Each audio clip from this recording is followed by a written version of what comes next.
Hello दोस्तों, कैसे हो आप सभी। उम्मीद करते हैं आप सभी अच्छे होंगे और अपने अपने तैयारी में जुटे होंगे। तो जैसा कि झारखंड के जीके प्रश्नों सीरीज का आज के 56 वीडियो और आज के वीडियो में हम लोग देखने वाले हैं झारखंड के मोस्ट एक्सपेक्टेड लगभग 20+ प्रश्नों को देखने वाले हैं, जो आपके आने वाले हर एग्जाम को देखते हुए ये महत्वपूर्ण बन सकता है। साथ ही हर एक प्रश्न के बारे में डिटेल में भी चर्चा करेंगे, तो प्लीज़ वीडियो को अंत तक जरूर देखिएगा। अगर लगता है इस सीरीज से आपको प्रॉफिट मिल सके तो प्लीज़ चैनल को सब्सक्राइब जरूर कर लेना, साथ ही बेल आइकन को ऑन करना ना भूलिएगा ताकि सबसे पहले नोटिफिकेशन आप तक पहुंच सके। तो चलते हैं आज के वीडियो का पहला प्रश्न स्टार्ट करते हैं। पहला प्रश्न कह रहा है, झारखंड सरकार द्वारा, ठीक है, झारखंड सरकार द्वारा आदर्श विद्यालय योजना के तहत 2024-25 तक राज्य में कितने विद्यालयों को आदर्श विद्यालय के रूप में विकसित करने का लक्ष्य रखा गया है। और ये बेहद इंपॉर्टेंट प्रश्न है, ध्यान रखना, ये प्रश्न इंपॉर्टेंट है, ठीक है, कि आदर्श विद्यालय योजना के तहत जो था 2024-25 तक कितने विद्यालय को आदर्श विद्यालय के रूप में विकसित करने का लक्ष्य रखा गया है। तो ध्यान रखना, कैसे जवाब होगा ऑप्शन नंबर सी, अर्थात 4496 ऐसे विद्यालय हैं जिसको झारखंड सरकार क्या करेगी, 2024-25 तक आदर्श विद्यालय के रूप में उसको विकसित करने का लक्ष्य रखा गया है। चलते हैं इनसे संबंधित महत्वपूर्ण बातों को जानते हैं। पहला बात तो आदर्श विद्यालय की योजना के तहत इस योजना का शुभारंभ आपका 2021 में किया गया है। कब किया गया है? 2021 में किया गया है, जिनमें से 4091 पंचायती स्तरीय विद्यालय को विकसित करेगा, ठीक है। साथ ही 325 आपको प्रखंड स्तरीय विद्यालय उसको विकसित करेगा, ठीक है, आदर्श विद्यालय के रूप में। और 80 जो आपका डिजिटल शिक्षा से संबंधित जो विद्यालय हैं उनको विकसित करने का लक्ष्य रखा गया। तो चलते हैं अगले प्रश्न की ओर। अगला प्रश्न है, मोराक्षी परियोजना किन दो राज्यों को सम्मिलित परियोजना, ठीक है, मोराक्षी जो परियोजना है वो किन दो राज्यों का सम्मिलित परियोजना है। तो ध्यान रखना, कैसे जवाब होगा ऑप्शन नंबर बी, अर्थात झारखंड और पश्चिम बंगाल का, ठीक है। मोराक्षी जो परियोजना है आपका झारखंड और पश्चिम बंगाल का आपका सम्मिलित परियोजना है, ठीक है। चलते हैं इनसे संबंधित बातों को जानते हैं। पहला बात है, इस परियोजना के तहत मराक्षी नदी पर दुमका एवं मासांजोर नामक स्थान पर क्या क्या मासांजोर बांध या कनाडा बांध का निर्माण किया गया। ध्यान रखना, ये बहुत इंपॉर्टेंट बात चल रहा है। ये पे मराक्षी नदी पर क्या दुमका के मासांजोर नामक स्थान पर, कहाँ पे, दुमका के मासांजोर नामक स्थान पर मासांजोर बांध, उसी को आपका कनाडा बांध के भी नाम से पुकारा जाता है। ध्यान रखना, मासान पूछता है ये प्रश्न कि मासांजोर बांध को किन नाम से अन्य जाना जाता है, तो आपका कनाडा बांध के नाम से भी जाना जाता है, क्योंकि इसके कनाडा के सहयोग से इन बांधों का क्या निर्माण किया गया था, इसलिए उसको नाम भी आपका कनाडा बांध भी पड़ चुका है, ठीक है। इस बांध का निर्माण कनाडा के सहयोग से किया गया था। ध्यान रखना, ये बांध का जो मासांजोर बांध है इसका निर्माण आपका कनाडा के सहयोग से किया गया था, जिस कारण इसका नाम पड़ जाता है आपका कनाडा बांध के नाम से भी पुकारा जाता है। करेक्ट जवाब क्या होगा। चलते अगले प्रश्न की ओर। अगला प्रश्न है, हुंडरू जलप्रपात जो झारखंड के दूसरी सबसे ऊंचाई वाला जलप्रपात है। ध्यान रखना, हुंडरू जलप्रपात जो आपका झारखंड का दूसरा क्या सबसे ऊंचाई वाला जलप्रपात है, इसकी ऊंचाई कितनी है। तो ध्यान रखना, कैसा जवाब होगा ऑप्शन नंबर सी, अर्थात 98 मीटर। कितना है हुंडरू जलप्रपात की जो कुल ऊंचाई आपका 98 मीटर है। चलते हैं इनसे संबंधित बातों को जानते हैं। वही आपका फीट के अनुसार देखा जाए तो आपका 321 फीट है, ठीक है। हुंडरू जलप्रपात रांची की स्वर्णरेखा नदी पर स्थित है। ध्यान रखना, हुंडरू जलप्रपात जब कब रांची की स्वर्णरेखा नदी पर स्थित है। झारखंड के सबसे ऊंचा जलप्रपात आपका बूढ़ा घाघ या लोधा घाघ जलप्रपात, ठीक है। झारखंड के सबसे, वही तो दूसरे नंबर का आपका आता हुंडरू जलप्रपात, सबसे बड़ा जब का बूढ़ा घाघ, ये तो लोधा घाघ जलप्रपात, इसकी जो ऊंचाई आपका कितना 137 मीटर है, ठीक है। चलते अगले प्रश्न की ओर। अगला प्रश्न है, छोटा नागपुर पठार की आग्नेय अवसादी तथा रूपांतरित चट्टानों का संबंध किससे है, ठीक है। छोटा नागपुर पठार की जब का आग्नेय अवसादी तथा रूपांतरित चट्टानों का जो संबंध है वो किन चट्टानों से। तो ध्यान रखना, जवाब होगा ऑप्शन नंबर ए, अर्थात आर्कियनकालीन चट्टानों से। किनसे आपका छोटा नागपुर पठार के आग्नेय अवसादी तथा रूपांतरित चट्टानों का संबंध आपका आर्कियनकालीन चट्टानों से, ठीक है। चलते हैं इससे संबंधित महत्वपूर्ण बातों को जानते हैं। पहला बात है, झारखंड की चट्टान संरचना में इसका सर्वप्रमुख विस्तार आपका 90% भूभाग है, ठीक है। आर्कियनकालीन चट्टानों का जो विस्तार है वह सर्वप्रमुख विस्तार है, ठीक है ना। लगभग झारखंड के 90% जगहों पर ये इसका विस्तार पाया जाता है।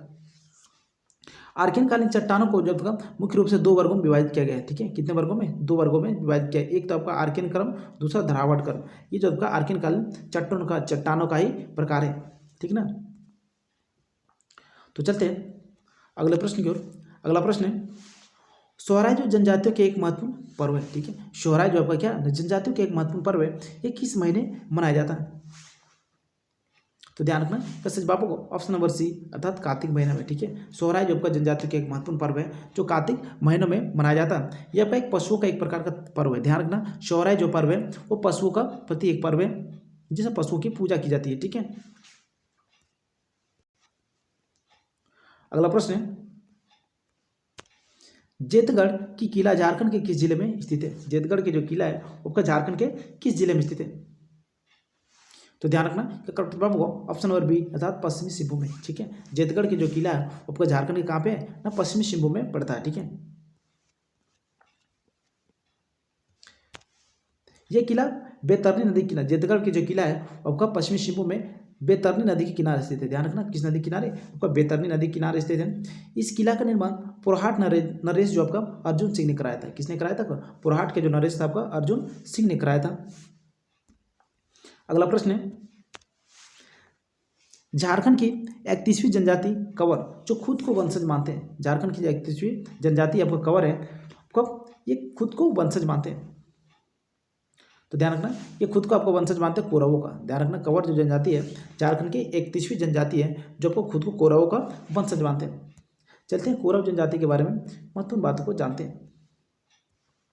पहला बात तो ये रहा, ये जनजाति भारत सरकार ने क्या क्या इसको भारत सरकार ने 8 जनवरी 2003 को जनजाति श्रेणी में शामिल किया। कंवर जनजाति जो 31वीं जनजाति है जिसको 8 जनवरी 2003 को जनजाति की श्रेणी में शामिल किया। इस जनजाति का जो संबंध है प्रोटो ऑस्ट्रेलॉइड प्रजाति समूह से। ध्यान रखना इस जनजाति का संबंध किसे, आपका प्रोटो ऑस्ट्रेलॉइड प्रजाति से समूह से क्या आपका संबंधित है। यह जनजाति मुख्य रूप से पलामू, गुमला, सिमडेगा जिले में निवास करती है, ठीक है। तो चलते हैं अगले प्रश्न की ओर। अगला प्रश्न है, पहाड़िया विद्रोह जिसका कालखंड, पहाड़िया जो विद्रोह था उसका कालखंड, इस विद्रोह का प्रमुख कारण था, ठीक है। पहाड़िया विद्रोह जिसका कालखंड आपका कब से कब था? 1772 से लेकर 1782 तक। इस विद्रोह का प्रमुख कारण क्या था? तो ध्यान रखना कहते प्रमुख विद्रोह का कारण था वो आपका पहला ऑप्शन नंबर ए, अर्थात पहाड़िया जो जनजाति थे उसके जो प्रधान की हत्या कर दिया गया था, ठीक है। पहाड़िया जनजाति का जो प्रधान था उसका हत्या कर दिया था जिसके विरोध में पहाड़िया विद्रोह का क्या होता है, शुभारंभ होता है, ठीक है। यह विद्रोह का मुख्य रूप से 4 चरण में विभक्त था। जो पहाड़िया विद्रोह था वो का मुख्य रूप से 4 चरणों में विभक्त था। ध्यान रखना एक था आपका 1772 में, दूसरा 1778, 1779, फिर अगला आता है 1781, फिर से लेकर 1782। ये 4 चरणों में विभक्त था, ठीक है। पहाड़िया विद्रोह कितने चरणों में संपन्न हुआ था? आपका 4 चरणों में संपन्न हुआ था। द्वितीय चरण, ठीक है, ध्यान रखना द्वितीय चरण जो आपका जिसका संस्करण कब हुआ था? 1778 में, ठीक है। इसका नेतृत्व आपका जगन्नाथ देव द्वारा किया गया था। किसके द्वारा किया गया था? द्वितीय चरण का आपका जो नेतृत्व प्रदान किया गया था आपका जगन्नाथ देव द्वारा किया गया था। अंतिम चरण जो कब हुआ था? 1781-82 का नेतृत्व महेशपुर की जो रानी सर्वेश्वरी था उसके द्वारा इसका नेतृत्व प्रदान किया गया था, ठीक है। महेशपुर की रानी आपका जो सर्वेश्वरी थी वो आपका 1781-82 का अंतिम जो था आपका विद्रोह था इसका आपका नेतृत्व किया गया था। अगला प्रश्न है, छोटा नागपुर खास का नागवंश का प्रथम शासक कौन था? ठीक है, छोटा नागपुर खास का नागवंश का जो प्रथम शासक था वह कौन था जिसने राय के स्थान पर कर्ण की उपाधि धारण की? ठीक है, छोटा नागपुर खास का नागवंश को वो प्रथम शासक कौन था जिसने राय के स्थान पर क्या किया? राय के स्थान पर कर्ण की उपाधि क्या करता है? धारण करता है। तो ध्यान रखना करेक्ट जवाब होगा ऑप्शन नंबर ए, अर्थात भीमकर्ण। ठीक है, छोटा नागपुर खास वंश का वो राजा आपका भीमकर्ण था जिसने राय के स्थान पर क्या करता है? न कर्ण की उपाधि को धारण करता है। चलते हैं तो संबंधित बातों को जानते हैं। पहला बात है भीमकर्ण का जो कार्यकाल था 1895 से लेकर 1184 तक था। ठीक है, 1895 से लेकर कितना? 1184 तक था। भीमकर्ण तथा सरगुजा के रक्षित राजा के बीच ये बरवा की लड़ाई हुई थी। ध्यान रखना, भीमकर्ण तथा सरगुजा के जो रक्षित राजा था उसके बीच आपका बरवा की लड़ाई हुआ था। पूछता प्रश्न कि बरवा की लड़ाई किनके किनके बीच हुआ था? तो ध्यान रखना भीमकर्ण तथा सरगुजा के जो रक्षित राजा के बीच हुआ था। किसके बीच हुआ था? कर्ण यानी भीमकर्ण और सरगुजा के जो राजा थे आपका रक्षित उसके बीच हुआ था। भीमकर्ण द्वारा भीम सागर का निर्माण किया गया। ध्यान रखना भीम सागर के यानी भीमकर्ण के द्वारा ही क्या किया गया था? भीमकर्ण सागर का निर्माण किया गया है। अगला प्रश्न है, ऋग्वेद में झारखंड को किस नाम से संबोधित किया गया? वेरी वेरी इंपॉर्टेंट प्रश्न है। ऋग्वेद में जब को झारखंड को किस नाम से संबोधित किया गया? तो ध्यान रखना, कैसे जवाब होगा? ऑप्शन नंबर डी अर्थात किक्कट प्रदेश। ठीक है, ऋग्वेद में जब को झारखंड को किक्कट प्रदेश के नाम से संबोधित किया गया। ठीक है, चलते हैं इनसे संबंधित कुछ महत्वपूर्ण बातों को जानते हैं। पहला बात है, झारखंड शब्द का प्रथम जो पुरातात्विक साक्ष्य यानी प्रमाण जो मिलता है वो 13वीं सदी के ताम्रपत्र से मिलता है। ध्यान रखना इस बात को। ठीक है, कि झारखंड शब्द का जो प्रथम पुरातात्विक प्रमाण जो था 13वीं सदी के ताम्रपत्र से मिलता है। ठीक है, दूसरा बात है, झारखंड प्रदेश का सर्वप्रथम साहित्य उल्लेख ऐत्रेय ब्राह्मण से मिलता है। ठीक है, दूसरा बात यह है कि झारखंड प्रदेश का जो सर्वप्रथम साहित्य उल्लेख मिलता है कहाँ से मिलता है? आपका ऐत्रेय ब्राह्मण से मिलता है। अगला बिंदु ये है कि आईने अखबारी, ठीक है, आईने अखबारी झारखंड को कोकरा के नाम से संबोधित किया गया। ठीक है, आईने जो अखबारी है वो आपका किसमें, यानी झारखंड को आपको कोकरा के नाम से क्या किया गया ना, उल्लेख किया गया। अगला आता है, ये अथर्ववेद में झारखंड को भारतीय प्रदेश भी कहा गया। ध्यान रखना, अथर्ववेद में आपको झारखंड को भारतीय प्रदेश भी कहा गया। वायु पुराण में झारखंड को मुरन भी कहा गया। ठीक है, वायु पुराण में झारखंड को आपको मुरन के नाम से पुकारा गया। ठीक है ना, चलते अगले प्रश्न की ओर। अगला प्रश्न है, झारखंड की राज्य व्यवस्था किस प्रकार की है? झारखंड की जो राज्य व्यवस्था है वो आपका किस प्रकार का? तो ध्यान रखना, झारखंड की जो राज्य व्यवस्था आपका एक सदनीय है। ठीक है, झारखंड की राज्य व्यवस्था किस प्रकार का? नहीं, एक सदनीय पाया जाता है।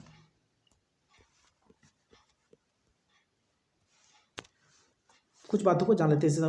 राज्य की विधानसभा सीटों की संख्या आपका कुल मिलाकर आपका 82 है। ठीक है, राज्य का जो कुल विधानसभा सीटों की संख्या वो कितना 82 है। उसमें से 81 पर क्या होता है? निर्वाचन होता है। ठीक है, यानी चुनाव द्वारा क्या करते हैं? विधायक चुने जाते हैं। और ये आपका एक जो होता है मनोनीत किया जाता है राज्यपाल द्वारा क्या होता है ना, मनोनीत किए जाते हैं। झारखंड राज्य के लिए 6 तथा लोकसभा के लिए 14 सीटें। ठीक है, झारखंड की जो आपका राज्यसभा के लिए आपका 6 सीट है और लोकसभा के लिए 14 सीटें हैं। ठीक है, इन बातों का भी ध्यान रखना। अगला प्रश्न है, तो प्लीज़ वीडियो पसंद आए तो जरूर लाइक कीजिएगा, साथ ही अपने दोस्तों के साथ शेयर जरूर करना ताकि अधिक से अधिक बच्चे इस सूर्य से जुड़ सके। तो चलते हैं अगले प्रश्न की ओर। अगला प्रश्न क्या रहा, निम्न में से गलत जोड़े की पहचान करें। वो कौन सा जोड़ा है जो गलत है? ऑप्शन ए आपका वैद्यनाथ मंदिर जो देवघर में स्थित है, बिल्कुल सही बात है। ठीक है, ऑप्शन बी हल्दी घाटी मंदिर जो गुमला में स्थित है, ये भी आपका सही बात है। ऑप्शन सी तपोवन मंदिर जो रामगढ़ में स्थित है, तो ये आपका गलत बात है। ठीक है, ध्यान रखना, ये तपोवन मंदिर आपका रामगढ़ में नहीं है। रामगढ़ में नहीं है, कहाँ पे है? ये आपका देवघर में। ध्यान रखना, जो आपका तपोवन मंदिर है वो आपका कहाँ पे है ना, देवघर में स्थित है। ठीक है, जगन्नाथ मंदिर जो रांची में, ये बिल्कुल सही बात है। ठीक है, तो इसका करेक्ट जवाब क्या होगा? ऑप्शन नंबर सी अर्थात तपोवन मंदिर रामगढ़ में ना होकर कहाँ पे ना, देवघर में। ठीक है,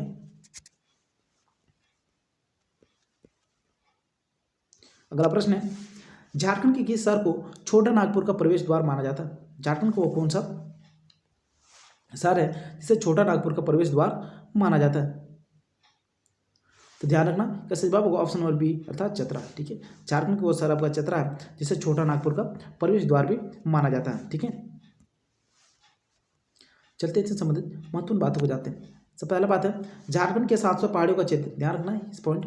ठीक है, पॉइंट को याद रखना कि झारखंड के 700 पहाड़ियों का प्रदेश किसे कहा जाता है, क्षेत्र किसे कहा जाता है? तो सरांडा को। ठीक है, ध्यान रखना, सरांडा को झारखंड के 700 पहाड़ियों का क्षेत्र कहा जाता है। झारखंड का कोयला नगरी ये आपका धनबाद को जाना जाता है। ठीक ना, झारखंड के पहाड़ियों का मल्लिका तथा छोटा नागपुर की रानी। ठीक है, पहाड़ियों की मल्लिका और छोटा नागपुर की राजधानी के नाम से आपका नेत्रहाट को जाना जाता है। ठीक है, ये बिंदु भी ध्यान रखना। अगला प्रश्न, बंगाल की राजधानी राजमहल को कहा जाता है। ठीक है, ये सभी प्रश्न भर के पूछता है, ध्यान रखना इस बात को। ठीक है, बंगाल की राजधानी के नाम से किसे जाना जाता है? आपका राजमहल को जाना जाता है। अगला बिंदु है, झारखंड के शहीदों का नगर आपका रांची को जाना जाता है। ठीक है, झारखंड के शहीदों का नगर आपका रांची को जाना जाता है। अगला प्रश्न है, झारखंड राज्य में किस वर्ष आपदा प्रबंधन विभाग द्वारा राज्य आपदा प्रबंधन योजना की गई है? ठीक है, ठीक है, झारखंड राज्य में जो था किस वर्ष जो था आपदा प्रबंधन विभाग द्वारा राज्य आपदा प्रबंधन योजना तैयार की गई? तो ध्यान रखना, कैसे जवाब होगा? Option number C. ठीक है, क्या होगा? ऑप्शन नंबर सी अर्थात 2009 में। ठीक है, झारखंड राज्य में जब का आपदा प्रबंधन विभाग द्वारा राज्य आपदा प्रबंधन का योजना का जो तैयार किया था वह कब किया था? 2009 में किया गया था। चलते हैं इससे संबंधित महत्वपूर्ण बातें जानते हैं। झारखंड राज्य आपदा प्रबंधन प्राधिकरण। ठीक है, Jharkhand state digital management association, ठीक है। इसके जो महत्वपूर्ण बात है आपका, इसकी स्थापना आपका कब होता है, आपका 2010 में होता है, ध्यान रखना। JSDMA के इसका जो स्थापना होता है आपका 2010 में होता है। झारखंड राज्य आपदा प्रबंधन प्राधिकरण के अध्यक्ष राज्य का मुख्यमंत्री होता है, कौन होता है, झारखंड राज्य आपदा प्रबंधन प्राधिकरण का जो अध्यक्ष यानी क्या होता है, अध्यक्ष जो होता है आपका राज्य का मुख्यमंत्री होता है। झारखंड राज्य आपदा प्रबंधन प्राधिकरण में अधिकतम आपका सदस्यों की जो संख्या आपका 9 है, कितना, 9 है, ठीक है।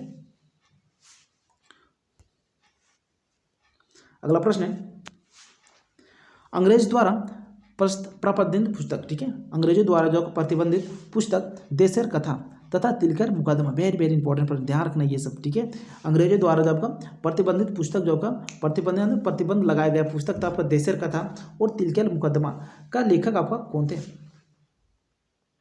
तो ध्यान रखना क्या जो करेक्ट जवाब होगा वो होगा ऑप्शन नंबर ए अर्थात सखाराम गणेश देवास्कर, ठीक है। जब आपका अंग्रेजों द्वारा प्रतिबंधित पुस्तक था आपका देशर कथा था और तिलकर मुकदमा था, ये एक साथ जो लेखक था आपका सखाराम गणेश देवास्कर थे, कौन थे आपका, सखाराम गणेश देवास्कर थे। ये जो पुस्तक थे वो आपका विरोधियों को, ठीक है, विरोधियों अर्थात अंग्रेज सरकार के विरोध करने में बड़ा ही महत्वपूर्ण भूमिका निभाया था, ठीक है। अंतिम में क्या करता है कि अंग्रेज सरकार द्वारा इस आपको बुकों को क्या कर देता है, पुस्तकों को बैन कर देता है अर्थात प्रतिबंध लगा देता है, ठीक है। तो आज के प्रश्न को यहीं करते हैं समाप्त। तो प्लीज कैसा लगाओ तो वीडियो को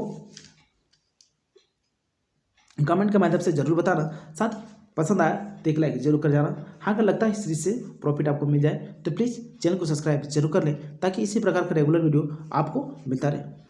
तो मिलते हैं फिर अगले वीडियो में, तब तक के लिए बहुत बहुत थैंक यू।